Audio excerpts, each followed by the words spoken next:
Kami dari kelompok 4 akan mendiskusikan tentang perkembangan ekonomi dan budaya pada masa pemerintahan Presiden Soekarno-Hatta. Kalian tahu nggak gimana perkembangan ekonomi dan budaya pada masa pemerintahan Soekarno dari tahun 1947 sampai 1960?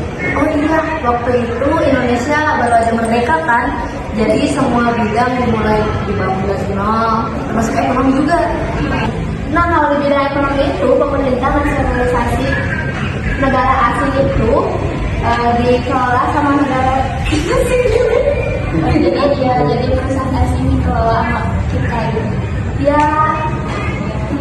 Terus juga ada RPRTA semacam rencana 5 tahun buat membangun industri dan infrastruktur.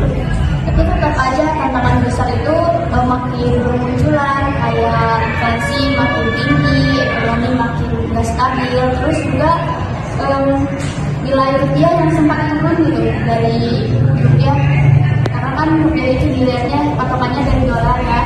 Kalau misalnya dolar rupiah turun, berarti dolar naik kan. Kalau dari sisi sosial, semangat nasionalisme lagi tinggi banget. Soekarno bahkan coba satukan rakyat lewat ide Nasakom. Benar, walau sempat ada konflik politik antara kelompok nasionalis, agama, dan komunis, akses pendidikan tetap berkembang.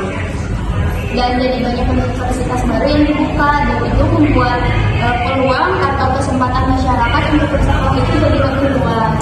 Iya, di bidang budaya juga menarik, soalnya pemerintah aktif melestarikan budaya daerah, tapi tetap terbuka sama pengguna asing. Nah, waktu itu juga sempat lembaga-lembaga seni itu membuka seperti ada lekra gitu, dan sempat bermunculan beberapa kontroversi tentang Menik Tebu itu yang nggak sejalan sama ide Nasakom.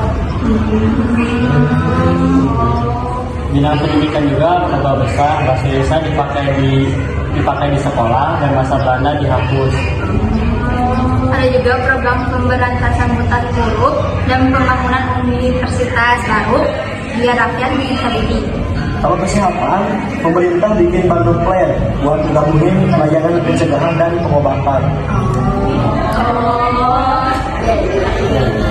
Terus dibangun puskesmas dan posyandu supaya layanan kesehatan lebih mudah dijangkau masyarakat. Nah, jadi intinya masa pemerintahan Soekarno itu masa yang paling penting, tapi banyak ancaman, tapi ya penting soalnya pembangunan kan soalnya banyak yang pembangunan.